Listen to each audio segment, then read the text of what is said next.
The issue of immigration and deportation is quite the hot topic in the United States these days, with some advocating for more protection at the borders and mass deportations to protect its citizens, while others are advocating for more open borders and asylum status to protect the vulnerable. And like most things in our world today, the two sides are worlds apart. Fortunately, and in turn unfortunately, both sides capture a bit of the truth, but are ultimately insufficient as far as Catholic social teaching is concerned.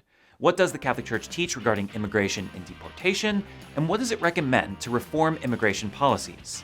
This is Catholicism in Focus. To understand where the Church's stance comes from, we have to first look to Scripture, where the idea of immigration is often front and center. As God reminds the people of Israel many times, they were once immigrants in a foreign land. This is their story. It's a story that begins with Abraham, a nomadic herder without a home nation, but reaches its peak with the story of the Exodus. After 400 years of enslavement, God freed the Israelites from Egypt, led them as foreigners to distant lands, before finally giving them a land of their own. Because they knew the bitter reality of being without a home, the law of Moses repeatedly calls the Israelites to show compassion for immigrants. You shall treat the alien who resides with you no differently than the natives born among you. Have the same love for him as for yourself. For you too were once aliens in the land of Egypt. For the ancient worlds, this would not have been the norm. In most nations, foreigners were easy pickings for abuse and enslavement. After the kingdom of Israel was destroyed, the people once again experienced the pain of exile in a foreign land, and their laws in reestablishing their country reflected that. In the book of the prophet Ezekiel, God commands that even immigrants should share in the fruit of the land. You shall allot it as heritage for yourselves and for the resident aliens in your midst who have fathered children among you. You shall treat them like native Israelites. Along with you, they shall receive a heritage among the tribes of Israel. Jesus, of course, builds upon this, first with his own experience as a refugee fleeing violence, but then in his teachings. He treats Samaritans with respect, preaches hope to foreign nations, and tells his disciples that they will be judged based on how they treat the lowly. For I was hungry, and you gave me food. I was thirsty, and you gave me drink, a stranger, and you welcomed me. It is from these passages, among others, that the Church develops its first of three principles regarding the issue of immigration. People have the right to migrate to sustain their lives and the lives of their families. In the 1951 Apostolic Exhortation Exul Familia Nazarethana, the Holy Family of Nazareth, Pope Pius XII recalls the flight of Jesus, Mary, and Joseph to a foreign land for protection in order to defend those who seek a better life in new countries today. This right is not granted by the Church or any country in itself, but as he writes, the natural law itself, no less than devotion to humanity, urges that ways of migration be open to these people. Every human being, by virtue of being created in God's image and likeness, has inviolable dignity and the right to protect oneself. No one can take that away. This does not mean, however, that just because someone is fleeing violence or poverty, that a new country must accept them. The Church has never supported the concept of open borders, but rather respects, the second principle of immigration, that each country has the right to regulate its borders and to control immigration. Political authorities, for the sake of the common good for which they are responsible, may make the exercise of the right to immigrate subject to various juridical conditions, especially with regard to the immigrant's duties toward their country of adoption. Immigrants are obliged to respect with gratitude the material and spiritual heritage of the country that receives them, to obey its laws, and to assist in carrying civic burdens. As the United States Conference of Catholic Bishops notes, Catholics should not view the work of the federal government and its immigration control as negative or evil. Having borders, requiring standards for entry, and deporting those deemed unfit for the country are not evils in themselves, but belong to the rights and responsibilities of every country. That said, this right is not absolute, as Pope Pius XII points out, and nations should be cautious of denying immigrants and refugees out of a sense of greed or for unjustified reasons.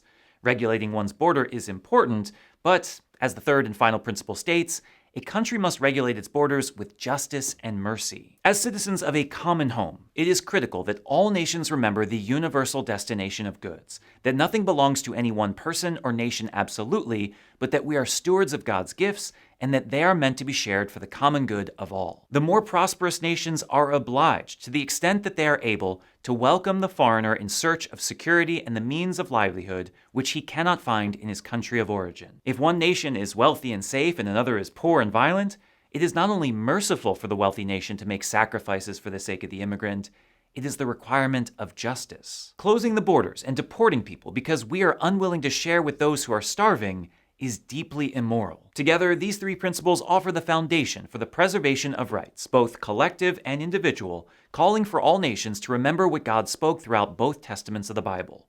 Care for the foreigner among you. But how, you ask? While these principles are good, they're also pretty broad and don't help to solve the gridlock we're currently in. Love one another is great, but does that mean that we can or cannot deport someone? To help flesh this out, the United States Conference of Catholic Bishops has proposed 6 policy reforms it would like to see to the U.S. immigration policy. 1. Enforcement efforts should be targeted, proportional, and humane. Mass deportations and indiscriminate policing is an intrinsic evil. There is no just reason to round people up in large number to deport them. 2. Humanitarian protections and due process should be ensured. International law allows for asylum seekers to state their case and to receive protection in the face of imminent violence. During World War II, we sent Jews back to Germany.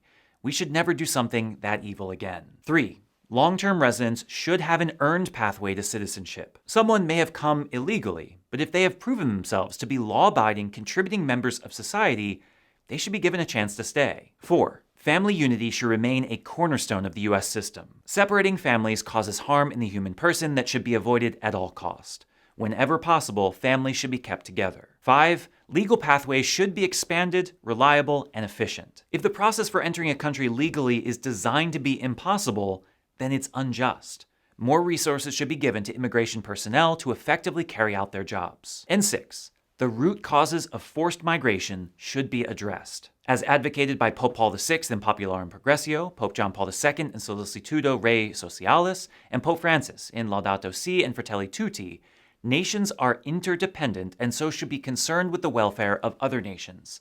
We have a moral responsibility to ensure that other nations thrive, not just our own. It is not enough to care for those who reach our borders. We have to ask why they needed to leave their home in the first place and what we may have done to worsen their situation.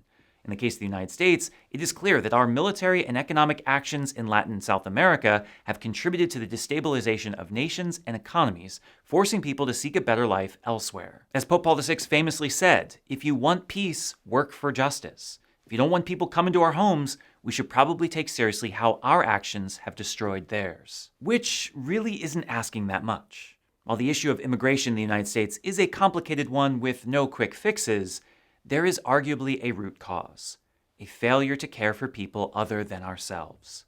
At the root of the Church's teaching, at the root of the Bible's law, is a sense that we belong to each other and so have a responsibility to one another. We may not be able to let in every immigrant who shows up at our borders, and there may be times in which deporting a criminal is the just thing to do, but we could do a lot better in showing mercy and compassion for the plight of those who are simply seeking a better life. Every nation has a right to protect its borders, but no one has a right to be greedy, abusive, or unwelcoming. Those aren't the words of the Church. These are God's words.